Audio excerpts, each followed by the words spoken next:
everyone. Welcome back to another episode of Making a Difference in Mental Health. I'm your host, Danielle. I'm your co-host, Wendy. And we are back with a guest who has been here before. She's revisiting. This happens to be my friend. I'm so excited for you to be here. Hi, Tanya. Hi, Tanya. Tanya kicked me off. She did. Season 1. I know, from season 1. Welcome back. How are you? I'm great, and it's such a pleasure to be here. Thank you. It's awesome. Thank you so much. You're welcome. We're going to get right into it because today's topic is about radicalization. We've kind of been teasing about it leading up to this episode, but before we get into it, can you just kind of reintroduce yourself to our audience, those who remember you from season 1, and kind of tell us what you've been doing since, season 1 aired? All right. Awesome. Well, thanks so much for having me back, to both of you. You look beautiful today, and it's such a pleasure just to be in the community and sharing information. So I was one of the first people to kind of help kick off the first season, and it's a pleasure to be back. I am a mental health provider in the community, and I've been doing mental health work now for, I want to say, over 12 years now in the community, and really just working with people from all walks of life. When I think about the topic that we're going to talk about today, I think it's right on time because there's just so much that's happening in the community, and we really need to have an eye and keep a pulse on the things that really impact our clients. So I'm excited for the topic. Yeah. Tanya, can you also let us know? I know that you have your own practice. Give us How can I forget? The beginning, but tell us about your practice. I mean, I know, but Absolutely. Thank you so much. Yeah, how could I forget about that? Yes. You know what? I bucket everything into mental health provider, but I do have a practice. It is in the local community in the DMV area. We're currently located in Laurel. And my practice, it really focuses on working with people from all walks of life, primarily largely offering services to the BIPOC population. And a lot of the services that we provide now are via telehealth. And we do have a team of other providers also from all walks of life who meet with our clients virtually and provide those services for mental health, depression, anxiety, kind of all of those things. And so it's been an exciting ride. I think since we last met, we've just expanded a little bit more and added some more people on. And where we're at now is we're really trying to make sure that we have specialty areas to kind of meet the needs of our clients. Right. So that's Love the community, the partnership. So absolutely. Yeah. I'm Thank you. I'm glad that your practice is expanding because Lord knows we need it. Yes. I mean, in the vein of celebrating International Women's Month or week or week, we can celebrate it. I mean, we're women, we're providing a service, right? And I'm just so excited. I'm always excited for Tanya and for the expansion of even the vision that you had so many years ago. So it's such a great thing to see friends who are also like inspiration, who also, have colleagues, yes, to be expanding and continue to help our populations that need help, need guidance, assistance, and, to help them get on the path to functionality. So Thank you. It's a pleasure. And it's really a pleasure to be here. You guys have expanded too. Look at the background. You guys look like so energized. Yes, you have to come to the studio one day. It's so nice. It's so nice. I believe it. Thank you. So each year we're trying to go up. Yeah, we started from the bottom and now we're up. Literally. All of us. It's okay. We're absolutely happy that we are given this space by our CEO to do this work and to have these conversations about all sorts of topics that impact mental health. So get into it. Yeah, so go ahead and get into it. First of all, I'm excited because we are all women and we're taking on this topic. We are women of color taking on this topic. It's a rough topic, but I think, we need to start having conversations about it. As you mentioned earlier, Tanya, with what's going on in our communities and in our world, radicalization is the top of my list. I have people who I know, friends, always asking me, like, how does this happen? Right. What exactly is it?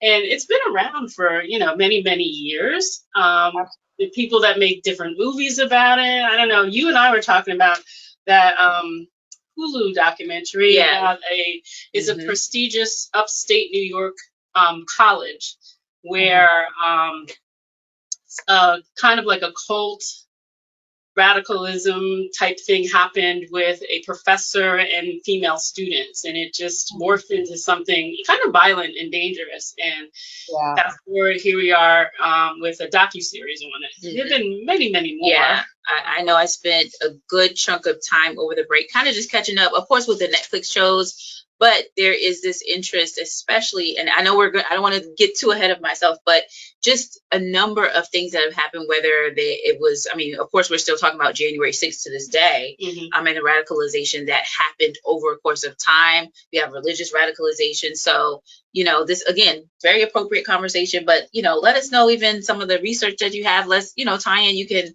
jump in here as well. Well, I think the first thing, let's try to define it. Okay. Radicalization, is it a process? Is it a phenomenon? Tanya, what do you think? What have you seen or read about it?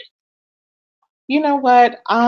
It's really interesting because when I think of radicalization, I really think of just there's always two opposite sides of a spectrum. And I think it can be positive. I also think it can be negative. A lot of times we hear about negative things that are happening, but then I see it in mild forms too. I see it in, someone just, maybe you're cleaning too much in your house, you're spending too much money shopping, and what I look at it as a process.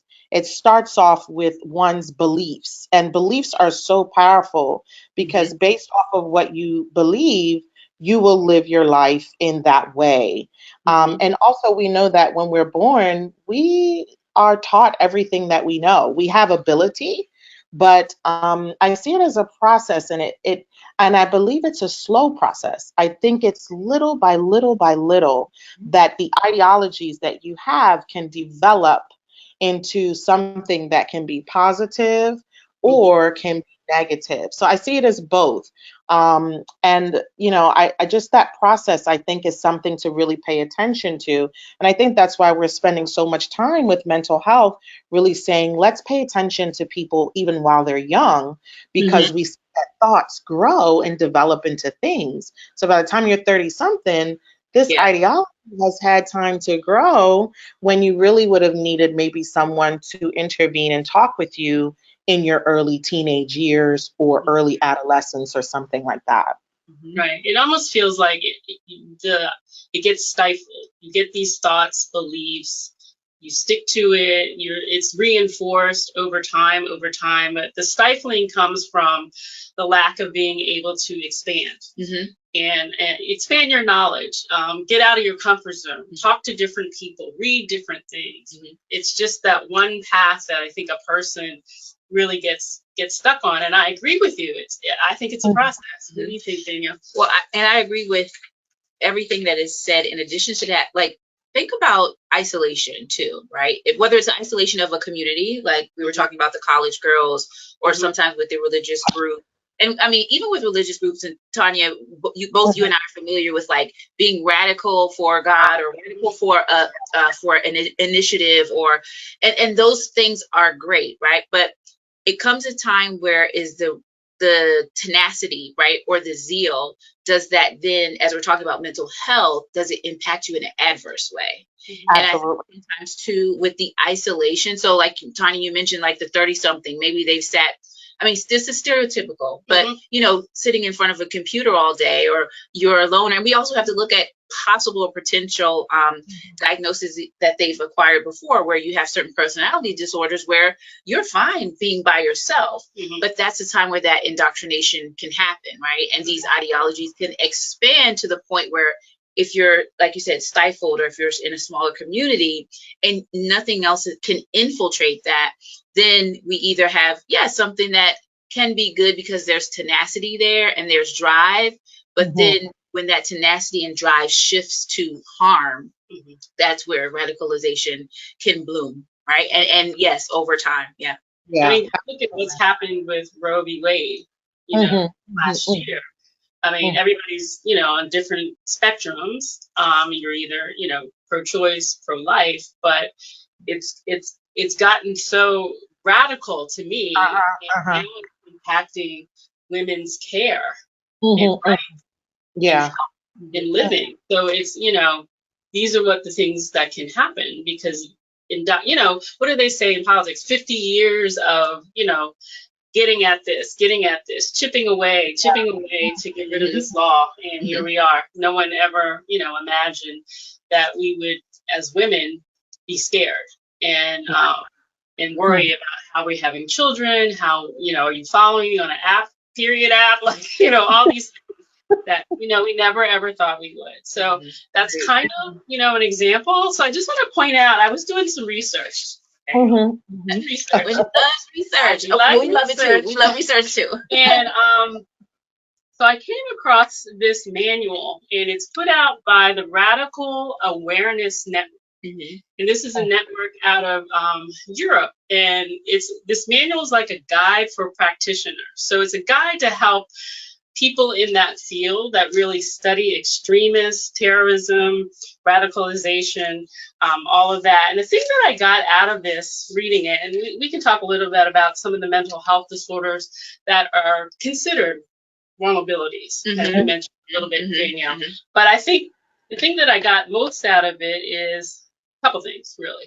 That people are being more aware, which I didn't know. And that really there's not a lot of empirical data on this, but there's a lot of anecdotal, a lot of historical data. People are really trying to scientifically make sense out of this process. And I think in this manual, it talks about you can't say that, mental health is the exact single cause of radicalization. There are many, many other factors, which makes me happy because when something happens, when a bad actor does something, what do they always say? Mental health. Oh, we need more mental health. Right. We don't have enough mental health. We talk about this all the time. We've always been here. And the one thing I will say about us as clinicians, as professionals, as therapists, as counselors, as even prescribers, we're the ones that are behind the scenes, and we're the ones that are quiet. We have a certain kind of an oath that we take about confidentiality. Right. So it makes sense that we're not out there, and during times like these, that's when they call for us, but we've always been here. And I like the fact that, even now you have your packet here for research. You're from a European space, but this many ways could be applicable. So let us know a little bit of what you were saying here. So yes, so it's the Radical Awareness Network, and it's the manual. And they were just saying basically, like, you just can't say that mental health is the only cause to someone becoming radicalized, whether it's in the space of, extremism, terrorism, religion, cults, any of that. There's lots of other factors. And all of us know what those factors are. It's social. Yeah. It's environmental. It's what's happening in your family. It's, whether you're exposed to other things, whether you're isolated, whether you're vulnerable. So all these factors, play into it. So Tanya, I was wondering too, in your practice, and maybe Danielle too, you can speak to it. Have you ever come across anyone that was radicalized or stuck in that space, and people, asking? So I'll share a little bit. I have it in my family, and I always get the question of, how do you de-radicalize somebody? How do you get them, out of this space? And I don't have a great answer because it's hard. It's very, very hard. And people, are very stubborn with their beliefs. And, you can see what's happening, in the country, just politically, just about January 6th. You have half the country that thinks, oh, nothing happened that day. Despite the news footage and despite the information that has come out, there's people that still think it was just another day of tourism at the Capitol. So have you ever encountered any of that in your practice? You know what? That's a great question. In my scope of working with clients, I haven't worked with people so extreme that they've actually done harm to the community. But what I can say is that I have seen people that their ideologies, they're very fixed and they're firm. And I think it's important. I'm one of the practitioners that I really believe in being proactive versus reactive. And I think a part of my job in the healing space is to help people to pay attention to thoughts, actions, words, and behaviors that can lead to something radical or extreme. And so a lot of times what I do is I pay attention to thinking styles that are really just unhelpful. And one of them, honestly, is that black and white thinking, where people are so firm that they cannot see it any other way. And seeing something another way doesn't mean you agree with it. It just Right, right. means able to see it in another way. And so I've seen clients, honestly, I think there's, we talk about it on a large scale, and I said that earlier, but I've seen people ruin their own lives because of their thinking, and that would be radical within their scope, right? I've seen people lose family members, lose friends because of the way that they think and because thoughts become things, you know what I mean? And so I think one of the things that I pay attention to, again, is the way that people are thinking, sometimes even helping them see that their behaviors are a bit deviant from the norm. That's something also to pay attention to. Because again, because it's a process, it's not, you don't just get to January 6th. The people who actually got there that day, I would love to know what was happening in their lives prior to. What did they spend their time doing? Who did they spend their time talking to? How were they raised? And what were they taught about when you really believe something, how to act on it? Because that's what this really means. Many people believe things, but it does not give me the right to act on my feelings or my beliefs, especially because the law says that there are certain things that we can and cannot do.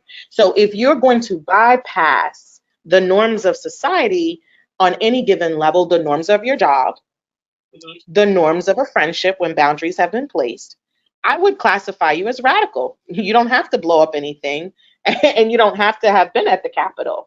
But that is radical. That is extreme. And if that continues, it could go to it could blow up to be bigger, right? Where someone could really get hurt. It blows up into, violence. It's that just that inflexibility of I'm thinking in a black and white term. And, the world is not black and white. It's just not. And I think when you get caught up in that, that's definitely a vulnerability, and that's how it leads to this radicalization. Definitely a process. And then I guess the next thought, Danielle, tell me what you think, is that mental illness? I think depending on the space that you look at it, and I'm going to look at it from a different lens, some people who have such staunch, strong beliefs in what they either have been taught, again, their ideology, the way they were brought up, their culture, they don't see it as something that is mental health. They see it as something that is a belief. But as Tanya has brought up, if we are acting based on the norms of the community or society that we're in, the laws, rules, and regulations, and then we compare that to the behavior, I then think we can look at the components of mental health, being that there are levels and stages and phases to getting to a space where now we have to look at it through a mental health lens. So, just to go back on what Tanya was saying about starting with an individual person, or maybe it starts with a bit of information. And it's a bit of information that you connect with, or that is the answer to the issue that you've been having that's so opposed to what you normally do, think, say, be, or are involved in. But it's this one thing that answers the question. And then you go down this rabbit hole of, oh, I can do this and I can do that and I can do that. And then you find the community that feels, so it's this level that justifies it, right? There's a movie called Don't Worry, Darling. Yes. Have you seen that? I started watching it. Okay, well then I won't tell you. Go ahead. I got bored. But basically, okay. So, but here's the thing. If you watch the movie in its entirety, because it's supposed to kind of be like a psychological thriller, and I'm going to give it away. So if you're watching this and you don't want to know the ending of the movie, turn it off now. Turn this podcast off now, and just come back after you watch the movie. Yes. But basically, they're in a simulation. Yes. So it's not really the 1950s. It's simulated 1950s. But the lead male, the Harry Styles character, was a down and out of luck. I mean, you see him, he's disheveled, and his partner, I believe it was his wife, is, she's up and up on the rise. She works a lot, and he just wants to be with her. And so they show him the camera zooms in. Of course, it's the back of his head, but the camera zooms in. He has his headphones on, and he's listening to this mantra over and over again about how he should be the man and how this is the way things, and don't you want to go back to the way things used to be, where the wives stayed home in the hut. So he creates this actual life based on these ideologies and these ideals of listening to this mantra over and over again. And it starts very small, and then it gets, it becomes much larger to the point of violence. Yes. Absolutely. Yeah. And what you were saying makes me think of something. I think when we can begin to really start looking at a mental health diagnosis, is when just thinking about the criteria, because when we do diagnosing, we know that it's supposed to impact your social and occupational functioning, and then you look at other areas of the individual's lives. Now, I will say there's so many diagnoses in the DSM-5. So maybe the person might not be fitting for a cognitive diagnosis, depression, anxiety, something like that. But again, maybe looking at some of the more personality disorders that are there, and there's many syndromes in the DSM-5 as well that have to deal with culture. I think the other thing that to pay attention to is something that I've really noticed is when people have these kinds of thoughts that lead to something radical or extreme, I also believe that they really struggle with some basic things in society, what I would call basic, but these concepts that we're talking about a lot right now, but diversity, equity, inclusion, and belonging. There's something here because that, a lot of times, even when we look at what happened on January 6th, or we look at a religious group who decides that they're going to do a bombing or something like that, a lot of times it is focused on how they've been raised, what they believe. I mean, to the point that they're willing to die and give up their life and really go for it. But when you really think about it, when we look at DEI work and stuff like that, it really says that it's a humanitarian approach. So when I think about people who find themselves in these positions and end up really impacting humanity, I'm also thinking that there's some apathy that exists. Because apathy is a lot opposite from sympathy. And these are things I pay attention to when I'm meeting with people. If people are really apathetic, I'm very concerned about that, because apathy says that it will open up the doors for chaos. It too can't be in the same place at the same time. Like, you can't be apathetic and be empathetic. You typically are either one. And when you think about people who are apathetic, it's typically people who have really deviated from society, and look at society as that there's certain groups of people who they hate, can't stand, believe that it's okay to steal from them, believe that it's okay to rip them off. These are ideologies. Madoff, that was extreme. He stole, thousands of people's retirement. Some of these people are having to work again right now because of what he did. That is a deviant thought. That is not a normal thing to do to someone in that way. And so that's what I mean. I think some of this really starts at its base form. And I'm sure we're going to just be talking about how to help people with this to become de-radicalized, like you were saying, Wendy. But I think it's really learning to pay attention to some of these things. And we've all had it in our family, as you said, Wendy. Somebody that you're like, well, that doesn't sound right. Right. But that's a bit, you calm down, slow down. It was like, fix it. Yeah. And we're sitting here like, because, part of it is that, in your humanness and outside of your profession, you really love the person, and you too wonder, where could there have been an intervention, and nothing big or grand, but just noticing or seeing, and like we've all been saying, it's not something that's just like, boom, I'm going to be a terrorist today. It's something that I believe it's gradual. There's, that slow process. And Tanya, I really like the fact. Methodical process. It is a planful process, right? Yeah. And I love that you're pointing out where there's empathy and apathy. They can't exist in the same space. And I like how you've, kind of even broken that down when you talked about looking at the DSM, and you're talking about maybe it's not something that is like anxiety or depression, but it might be a personality disorder, which brings us back to the talk about, is this a mental health issue? And maybe even if we go into like traits or red so flags. Absolutely. I want to add one more thing to the apathy. It's Yeah. grief.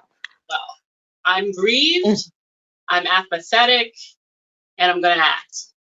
Right? That's right. Yeah. Those two big emotions or feelings, I think we have to pay attention to. And so back to the guide, back to my research. It does talk about certain DSM diagnoses that contribute to people being vulnerable. And as you mentioned, personality disorder is right there on the list, as well as eating disorders, as well as disorders of psychosis, because delusion can take over. And there's one that I don't know if I've ever in the news or read about it, but they were even saying autism spectrum because of the way in which individuals are diagnosed and the difficulties they have socializing, and they have a very in communicating, and sometimes fantasy can cross into reality.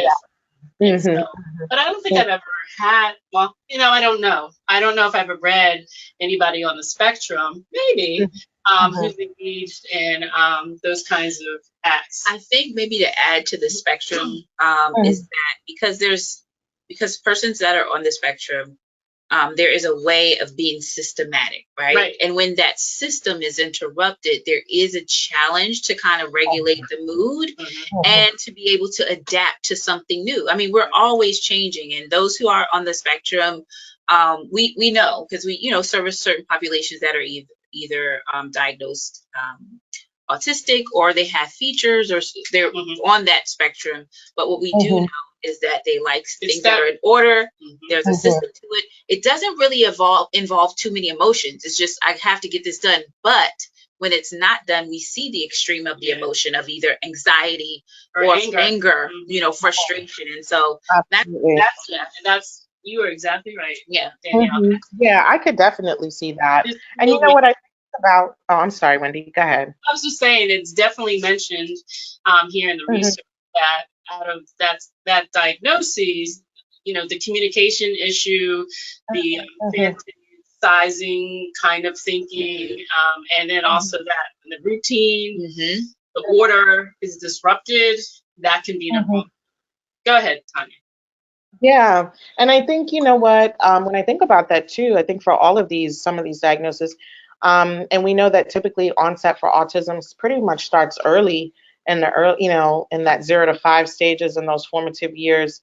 And really what I think about with that is I also think about it goes back down to what the individual is being taught, because having autism, it doesn't mean that you're going to end up being an extremist.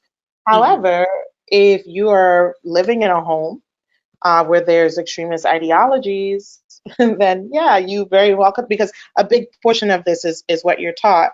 And when I think about this too, there's 2 other things that came to me as we were talking. I wrote them down really quickly. One of them is bias. There's also, we talked about DEI, and there's bias that develops, right? Some bias is explicit, some is implicit bias. A lot of us have implicit bias. We don't even know that we have these things. And then some of us have explicit bias. We just know what the bias is. But when I start thinking about that, when we think about radicalism, the foundation of it is bias, because what you're saying is there's something better. There's something that I don't like. And because I don't like it, then I'm going to treat it this way. Right. So there's a fear component too, to absolutely talking to somebody about that and making it a bias, because you're saying, this new thing or this different thing is going to take over what I'm used to, what I'm accustomed to, and oh my God, you better be fearful for X, Y, and Z in the future if this happens. So it's that kind of language as well that comes through. Yeah, absolutely. And you see people that, when we have bias, that's the danger of it, because even it's implicit, it's still dangerous. I don't know. It's worse when I don't know. At least when we see explicit, we see that people are calling people names or that they're willing to harm. But typically, bias doesn't lead to anything good. It breeds harm. That's why we're trying to really change how we're doing in the workforce and organizations, make sure that, for employees, that the laws are favorable and people have their rights and are being treated well in organizations and stuff like that. Because when you really think about it, if you have a bias in place, and you're allowed to act from your bias. The government says, no, you cannot do that, right? You can't discriminate against people, against sexual orientation, gender, this. But when you think about the people who end up doing extreme behaviors or radicalism, they're doing that definition. That's what they're doing. And it's for one of the reasons on the list. It's either committing a hate crime because I don't like the LGBTQIA plus community. I'm committing a hate crime because I don't like your religious view. Something is happening as a result. And the underlying portion of that too is that biased mindset. And unfortunately, when we have that, guess what happens? We go out and we just look for more information to confirm what we believe. Right, and it's out there. And I think the people that put it out there, I think you and I talked about this one time, especially in the political sphere. Am I saying this because I'm trying to get a certain rise or a certain response? Or am I saying it because I even really believe it? I don't know. But that's the information that's out there that people can find and reinforce, their beliefs and ideologies. And it's interesting because we're just finding out, I mean, we're in March of 2023, but we're also just finding out, even when it relates to January 6th, that those on certain news stations who were reporting, who are continuing to perpetuate that it was peaceful protesting, we're finding out that they didn't even believe it, but they're giving their audience, the ones who may be just vulnerable and just have been staunch watchers, and their mom and dad watch this station, so I'm going to watch it, my kids are going to watch it, only to find out that those who are delivering the news, those who are, or entertainment, have continued to perpetuate something that's not true, indirectly radicalizing people. Right. And the scariest part is, because we talked about being in your own bubble, your own circle, that not sure that these listeners will actually hear the truth. That's frightening. So maybe there'll be, some outliers that will bust that bubble and say, hey, but on this station, this article, this whatever, that's not true. Here's why. So I think, it's a very dangerous game to play. Country, given that, there's so many people feeling grieved and so many people worried about, DEI principles and values, and it's going to take over what I want and what I believe. So as we talk about this, the hardest question on the table tonight, Tanya, is what do we do about it? How do we help somebody? Yeah, that's a good question. I think really it starts from being able to pay attention to really what we're seeing. I think a lot of times we pacify people with their ideologies, and we have heard and seen. It's just like when someone's really struggling in another area of their life, we saw certain things. You saw that they didn't call you back more, or, it's all over social media now. Call on the friends who are really strong, pick up the phone, reach out to people. I think it starts in as small as it starts with a radical mindset, is as small as it starts with transformation. Yeah, it's the I like that. And honestly, I think being educated about what it is, number one. Yes. What is it? And how do I identify it? Because honestly, I could be participating in behaviors based off of my beliefs that are harmful to society. But if I am not taught about that, to know, how do I know the line? Because some people don't know that line. They don't know the line. And we would like to say, well, you should know. But based on what you're taught, you really might not know. So I think one, prevention always helps. Repetition, identification. What is it? And typically really breaking it down for people, the classes of radicalism and extremism that we see. What are they typically centered on? Make sure that even with your religious belief, that you don't get to that point. If you start seeing yourself going this way, you may question, because this is going to lead to great harm to the society. It's also, some people, we know that even just research based, some people won't commit a crime because they fear the consequence. It doesn't mean they don't believe in doing it. They just say, I'm not going to rob that bank because I'm not doing 40 years. Simple. And if that is what it takes for you to say no, or my son would be ashamed, my daughter would want me in her body, you know, I could lose my company, I could lose my position, you know, and I think most of us in society, we don't want to have those kinds of costs. And some, like, even when I think about the January 6th, again, I just go back to the foundation, because even many of those people that were apprehended, they were shocked, they were surprised. They thought, I'm doing my duty to humanity. How dare you arrest me? No, the law says that you were violating the law, no matter what you thought you were doing, right? So there has to be something there. So I think identification, prevention, education, and then I also think, now I can only speak from a mental health profession standpoint. Right. That's what we want. That's what we want. When we're in a space with people, we need to take it seriously. We're in serious times, and serious times call for serious measures. This is not a joke.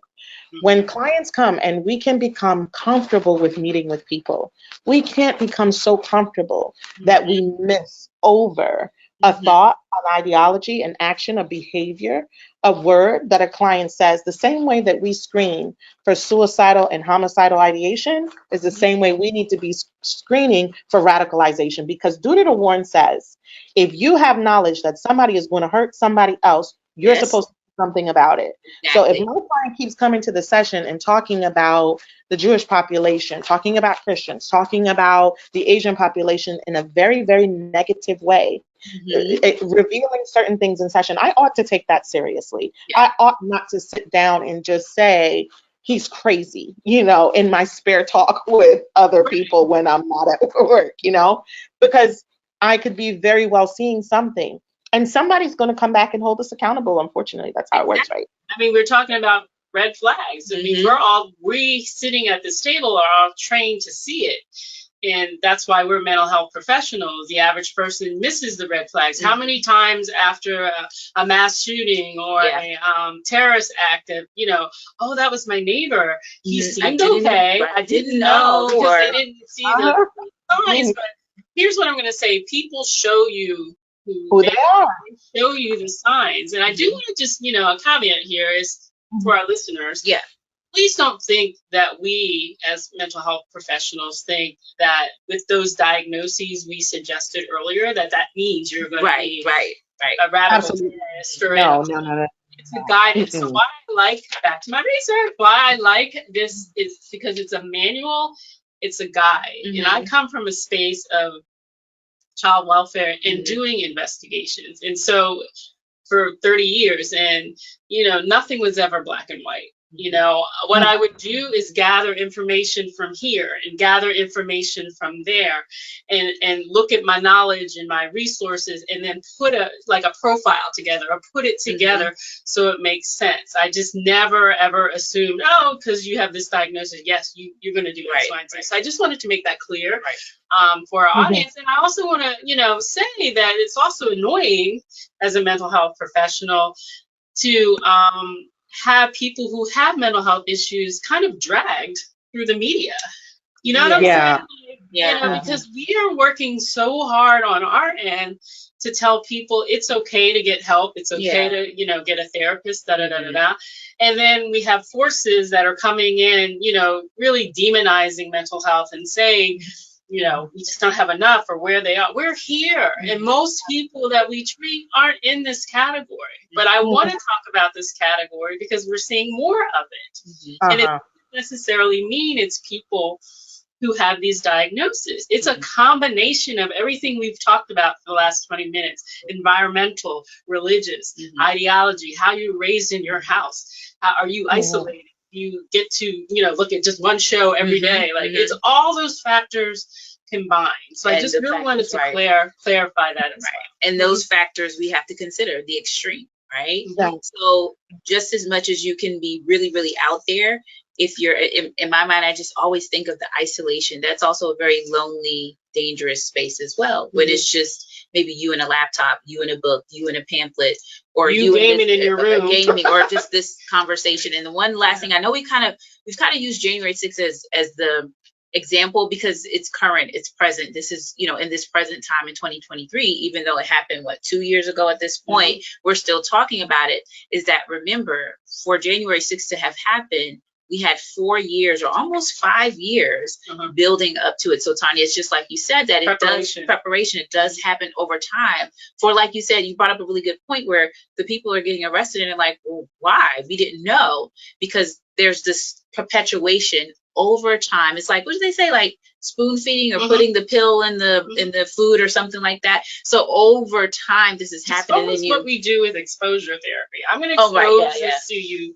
gradually over a period of time till it just becomes immersed. It's almost like, I don't know, if you ever watch Homeland. Did you ever watch that? No, but I do hear it's good. I heard it's good, but it's very, very good. So, part of Homeland in season 1 through 3 or 4 was about this idea of radicalization. An American military person. Is that with Claire Danes? Okay, yes. Being radicalized. And, he was captured, and then his capturers, started feeding him information over, I think he was gone for at least maybe a year and a half, whatever. And then put him on a path to do harm to the country. And then, her character is great. And so, she figured it out and tried to, undo a lot of things. But I won't give away the series. It's a really, really well-acted series. It's won a lot of Golden Globes. I remember that series. She was just winning all the time because it was so well acted and it was just so relevant to everything that was going on. Did her character was she also diagnosed with bipolar? Yes, her character also had bipolar. And, just digressing for a minute, but when she was on her game, it was when she wasn't on medication. Well, that's how Hollywood kind of, I don't want to say romanticizes, but maybe waters down mental health. But that's a whole nother conversation for a whole nother day. Tanya, before we go though, this has been such a rich conversation. So, we've talked about how, we could help. Can you give us maybe some tips or, just your thoughts about how to maybe prevent or maybe recognize if one from the very simplest of things, like you said, of, how you would treat someone, to how you go out into, public. What are some steps to maybe recognize that and then prevent from going down the rabbit hole of radicalization? You know what? That's a good question. And even as you all were just talking, there's something I just want to bring back to with identification and really paying attention to this. It is really getting more, the public needs more knowledge. Unfortunately, many of us don't want to know more about it, but we need to learn more about oppression. Okay? Yeah. We were talking about the members of the community, society who were participating in January 6th. Okay, there's 4 different levels of oppression, right? And so that starts with an idea. Then after that idea, you go down to the next step and you have that people, it's interpersonalized. You have internalized oppression. People need to get understanding that because someone is different, it doesn't mean that I am better. These things are fundamentally ingrained into many systems, these ideologies, which is why even when we talk about, the BIPOC population, that a lot of the laws and things were written in such a way that it was to harm that specific group for being that group. And when I think about radicalization, I also think about those groups in society that people don't like. And when I think about January 6th, a lot of the people were there because they felt that what was taking place, the political climate in the country, was not representative of what they wanted to see.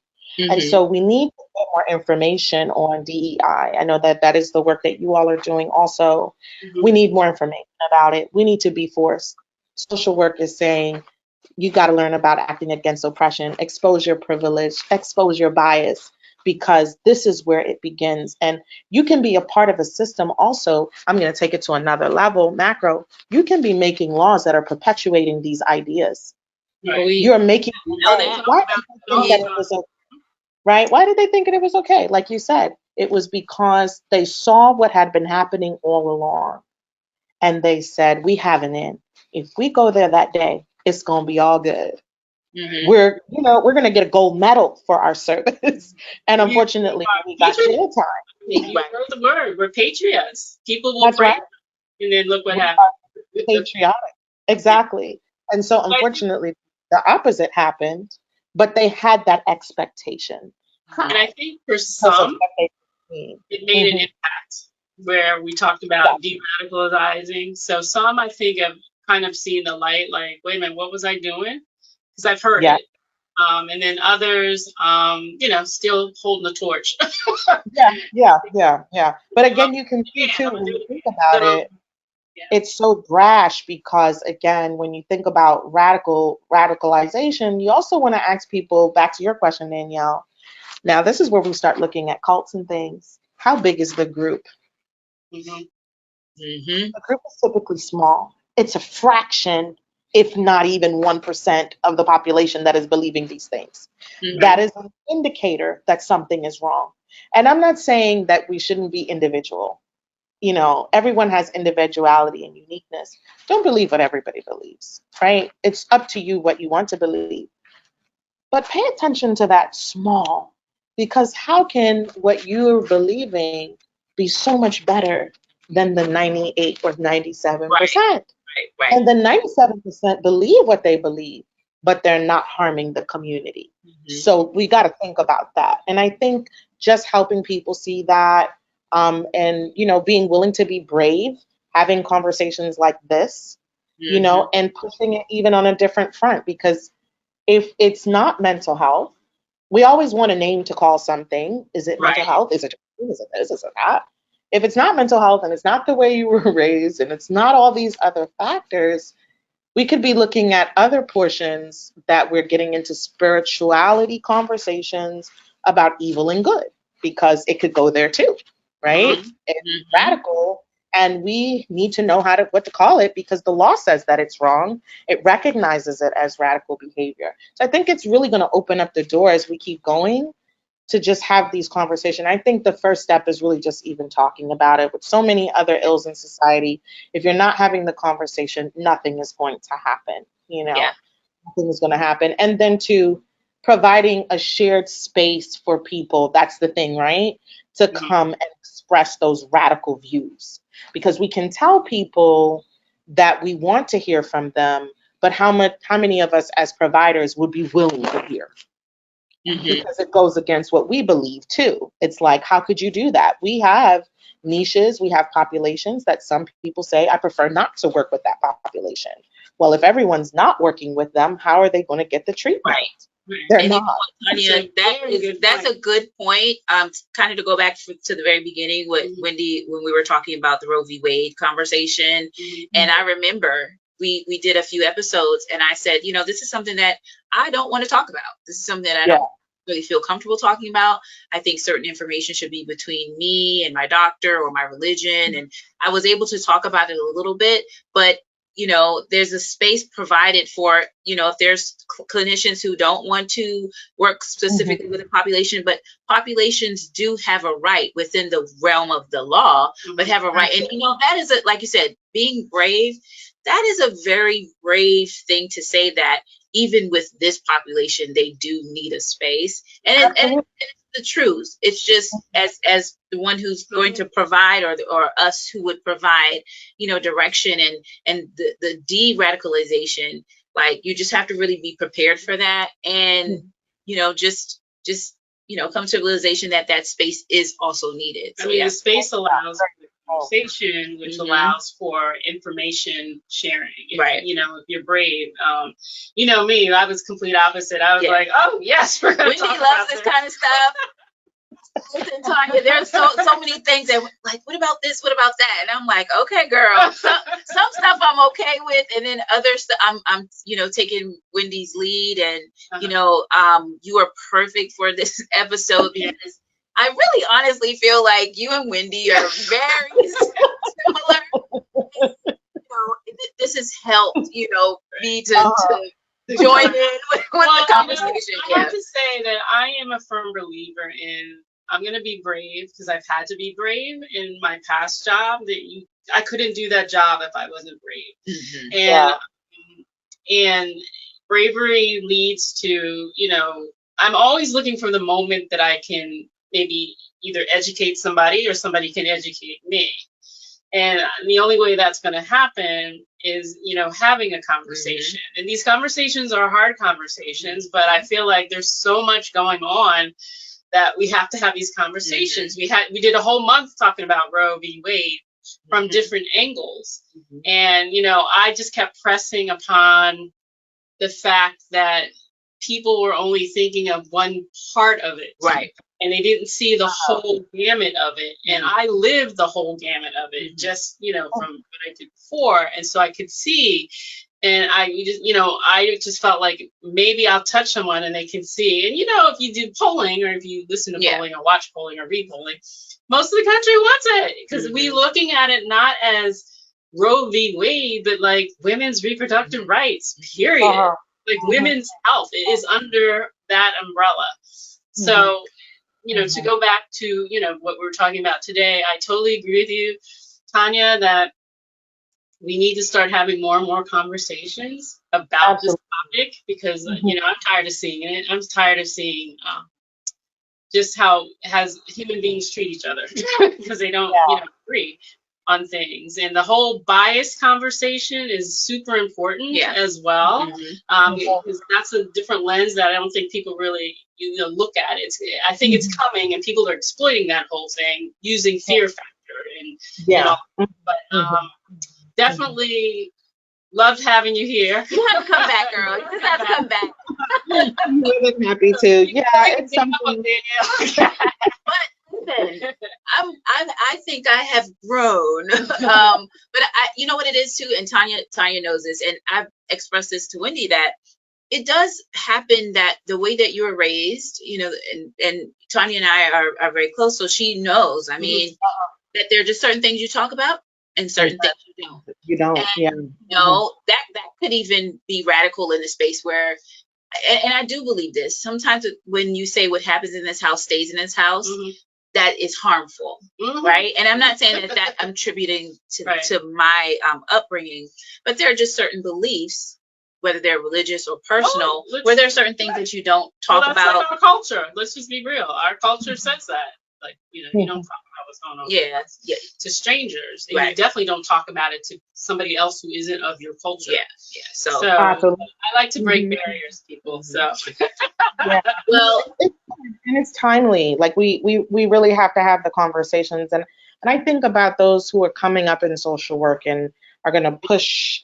There's so many different generations of people in the workforce right now, but I think, honestly, I'm going to say this, and this may be a bit radical to end it off, but I do think that we have to be in a space, too, as professionals, where some stuff is in our face. Culturally speaking, it may be my preference that I don't have some conversations, but when I'm actively practicing, I'm going to have the conversation anyway. So the way that I look at it is, and it might not be all conversations, but it may be just arming ourselves with one type of conversation as a practitioner.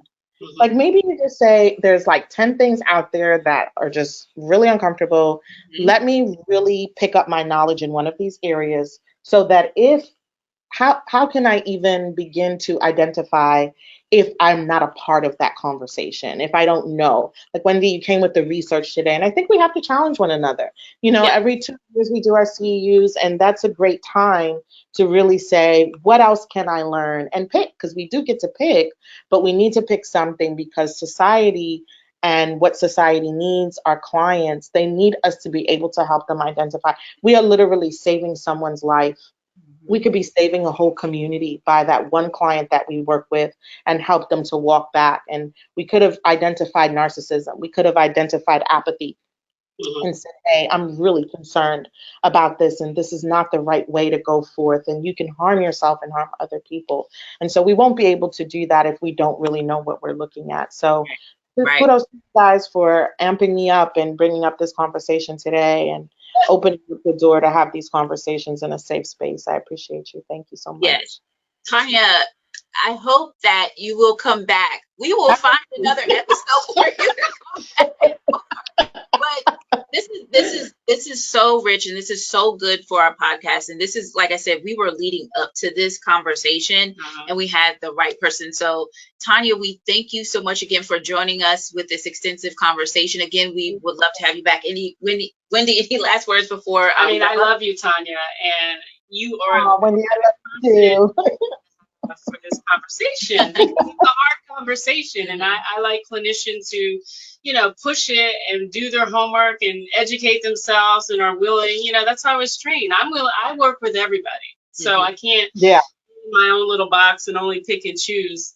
Everybody needs help, and my door is open. So thank you so much for joining us today. Thank you. It's my pleasure. And definitely, I'll come up with a topic for you to come back. You'll be back. Don't worry. You'll be back. But everyone, we thank you so much for joining us with another episode of Making a Difference in Mental Health. I'm your host, Danielle. I'm Wendy. We thank you so much. This is Making a Difference in Mental Health, where we're always striving to make a difference in mental health. We'll see you next time.